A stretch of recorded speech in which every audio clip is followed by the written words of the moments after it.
What's up YouTube? Welcome back to another episode of Homebrew Subaru. In this video I will be removing the engine from my old Impreza wagon.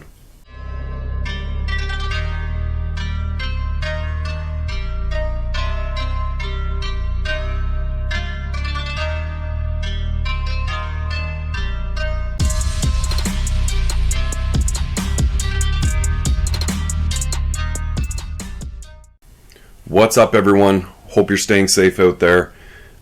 Today, or I guess maybe today and tomorrow, maybe just today, it shouldn't take me all too long, I'm planning on removing the EJ257 single overhead cam engine from the old Impreza wagon.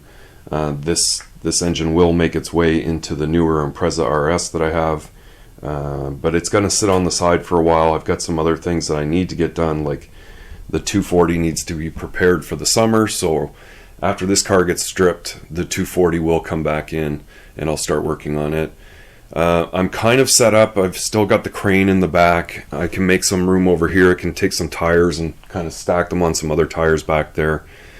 And then I should be able to set up the engine stand so I can at least set the engine directly onto the stand and just have it sitting there, so then eventually after the 240 kind of gets half done or almost finished, and the Impreza RS comes in, the red car, then I can pretty much just pull the engine, get it off to the side, and then have the engine just prepared to go back in, make it all kind of straightforward and easy.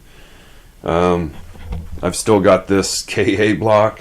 I've still got a EJ251 block sitting there. I may actually take the crank and rods out of that block, but this is all just scrap metal basically that's going to be thrown into this car to, when it goes to this for scrap, it'll just go with the car.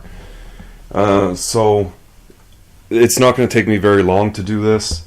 I've already drained the oil. The oil looked great. I mean, it was definitely time for an oil change, but the oil is very clean, no signs of metal whatsoever. And I kind of had that feeling eventually this engine would just break itself in, and I wouldn't have any excess of material in the oil anyway. Of course, with the compression test that we did last week, we know it's a good engine, so it's going to be definitely used in the future. So basically the rad's got to come out, the exhaust will have to come off, the turbo's going to come out. Some of the emissions and the fuel's going to have to be all disconnected, and bell bolts after that, mounts, and it basically should come out after that. So I'm just gonna chew away at it and then kind of show you how far along I am. I'm not going to show you the how-to re-engine because I do have videos like that up already. And this is more or less my own car that I'm just kind of scrapping. So I have already removed the headlights and corner lights. A buddy of mine is probably going to take those. He needs some trim off the side door here. And then another friend that I know that's got a GC8 will probably also take some parts. I'm not quite sure yet, but I'm going to start with the engine, and hopefully it doesn't take me all too long to get it out. I know on a hoist I can have one of these out in like an hour and a half, so we'll see how it goes in my garage. Okay, so it really hasn't taken me very long to get to this point. I've got pretty much everything up top kind of disconnected and ready to go. I just literally just disconnected the fuel lines up there because I had all fuel injection clamps holding my lines on, and the FMU and filters and everything is just basically sitting on top of the engine now. All the emission stuff from the catch can is gone. I realized one of my issues with all the oil is the venting line going to the catch can was pretty much plugged, so that's why a lot of the crankcase pressure has actually been coming out of the filters, because it seems like it wasn't relieving to the catch can anymore. So I'll have to definitely redesign that. I think what I did is I put the hose underneath the turbo inlet and it kinked it, and that's what started the problem. I was just trying to clean things up and make things look a little cleaner, but made myself a little problem. I've got the return line off the turbo. The coolant lines are off. I just have to disconnect the feed line for the oil. But anyways, I've got to get the header off. I've got to disconnect the up pipe from the header, and the up pipe will basically come up with the turbo once it's disconnected from the down pipe. So I've got a bunch of exhaust to disconnect, and then I'll do the mounts at the same time. I've still got this top mount to do, and then I think it's just bell housing bolts past that. Just realizing I've still got the power steering pump onto it, so I'll probably just quickly just undo the belt, get the pump sitting over to the side. I'll get through those few things, and then I'll almost be ready to bring over the crane and sling the engine onto it.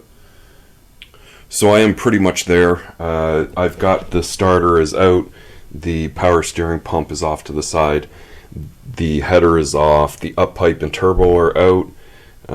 So it's literally just bell bolts left. I've got the mounts all undone, the top mounts out.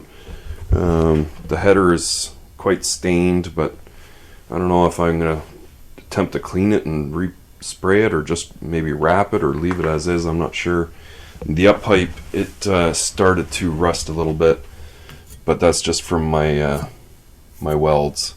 Not too big of a deal. I should be able to clean that up and then paint it, and I'll probably end up wrapping that for sure.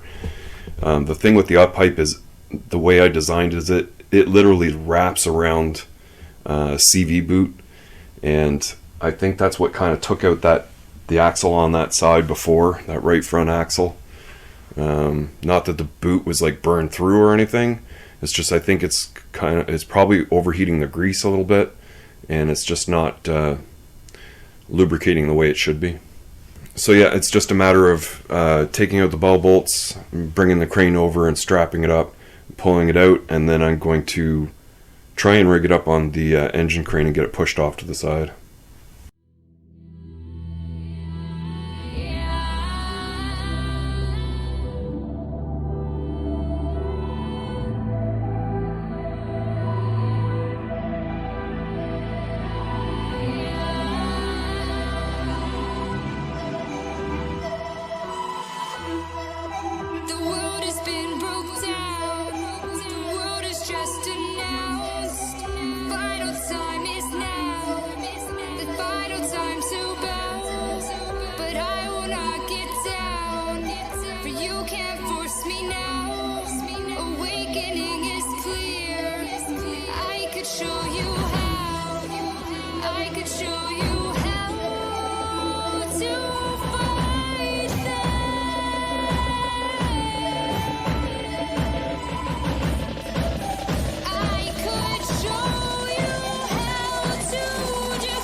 Trust me now, awakening is clear. I could show you how. I could show you how to fight them.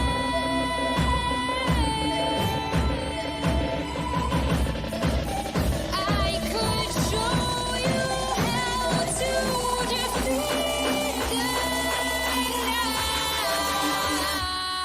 now.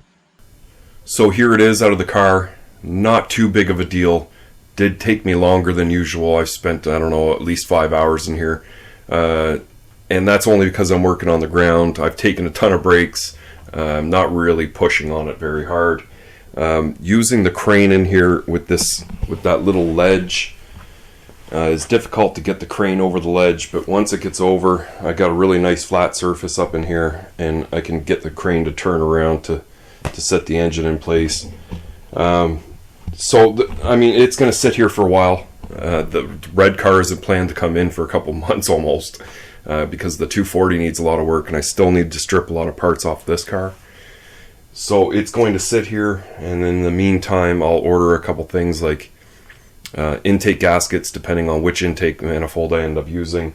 Get new exhaust manifold gaskets, new valve cover gaskets. So aside from all that, the only other thing I can really think about is probably the clutch. The clutch disc is definitely getting thin. It's been in the car for, well, it was actually in my last car, so that I've used this for, I don't know, maybe 7 years, and it's put up with a ton of abuse. So anyway, it's time to replace the disc. I probably won't need a segmented disc like this one. This was rated probably something like 280 wheel torque, and I probably only need something like 240 or 250 wheel torque, so I'll be able to get a little bit cheaper disc. But I will reuse the pressure plate. It actually, this last time using the car, I was quite light on the clutch. I never really hammered on it too much, and it almost has cleaned out the burn marks that were in it. I'm going to have to clean up this edge for the throwout bearing and maybe get a new throwout bearing or release bearing. But yeah, I'll end up reusing that, and the same with the flywheel. The flywheel looks really good, and it's a lightened aluminum, like it has an aluminum ring with a steel center, so it is a lightened flywheel. It was quite expensive. So I'll plan on reusing that stuff, and I'll just get a new disc. And then that engine should be ready to mechanically go. It's just how it's going to run tuning-wise beyond that, whether I'm going to use the other intake manifold, different injectors, programming that ECU, or continuing to use the setup that I've been currently using and retrofitting it to that car with that harness. I really don't know yet. But as for next week, I will hopefully get on to pulling the tranny, the axles, the rear diff, the rear axles, and then maybe while I'm still there and I'm making good time, I'll take all the calipers off and get the exhaust off, and that just kind of work away at the bottom of the car, and leave more of the interior stuff for maybe and possibly I can back the car out into the driveway and deal with more of the interior, just getting the seats out and stuff. But yeah, I'm making headway, making progress, slowly but surely. And if you like this video, definitely give it a thumbs up. And if you're new here and you haven't already, please consider hitting that subscribe button for me. Leave your questions and comments further down below. And I'll see you in the next one.